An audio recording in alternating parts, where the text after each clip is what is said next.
Welcome to the Fair and Greed Business News Afternoon Report for Friday the 27th of October 2023. I'm Sean Aylmer. Every afternoon we've got the 5 stories that happened today that you need to know about. Story number 1, the S&P ASX 200 closed up 0.2% today to 6,827 points. But that couldn't prevent another week of losses for the benchmark index. Consumer staples, a defensive sector, was best performing today, helped by a jump in Coles share price. For the week, the market was down 1.1%. Among the large caps, National Australia Bank and Commonwealth Bank rose by almost 1%, as did Woolies, Transurban and Santos. Fortescue Metals, Macquarie and Wesfarmers were among the underperformers. In the commodity markets, both oil and gold were up a bit over the last 24 hours or so, and the Aussie dollar enters the weekend trading around 63.5 US cents. Story number 2, Prime Minister Anthony Albanese has called for every nation that's benefited from post-World War II peace and prosperity to work together to preserve the international order. At the end of his 4-day Washington trip, the Prime Minister also accused China of explicitly working to upend the global status quo. He also met with new House Speaker Mike Johnson and told him he hoped Congress would pass legislation allowing the AUKUS Pact to progress.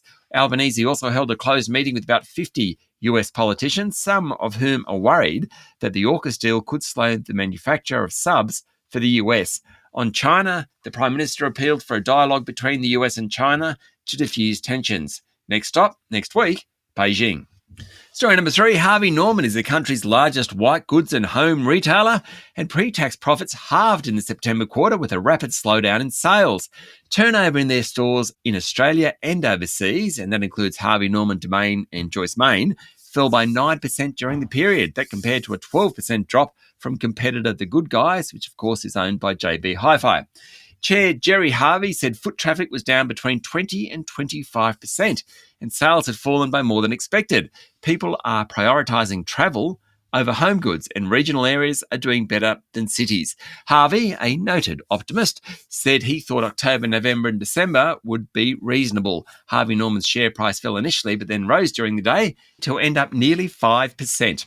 Story number 4, SafeWork Australia has recommended a complete ban on engineered stone, finding no evidence that lower silica engineered stone poses less risk to worker health and safety, and there's a risk of non-compliance with any regulations.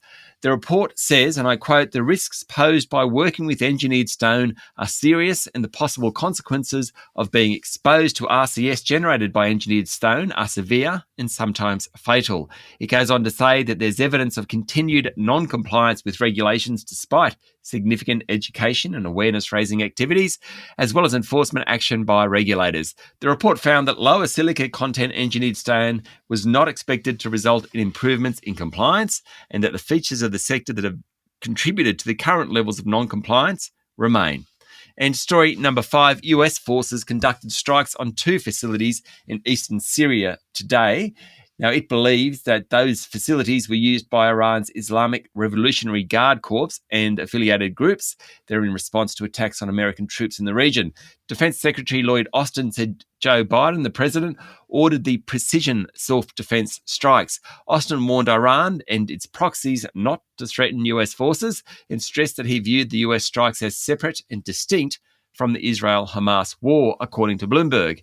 Maybe so, but the attacks certainly show how the Middle East conflict could escalate into a broader dispute. The US is continuing to send forces to the Mideast, and the attacks are believed to be the first offensive action by the US since Hamas's October 7 incursion into Israel. That's it for the afternoon report for Friday, the 27th of October, 2023. Adam Lang, Stephen Koukoulas and I will be back tomorrow morning with a weekend edition of Fair and Greed Business News. I'm Sean Aylmer. Enjoy your evening.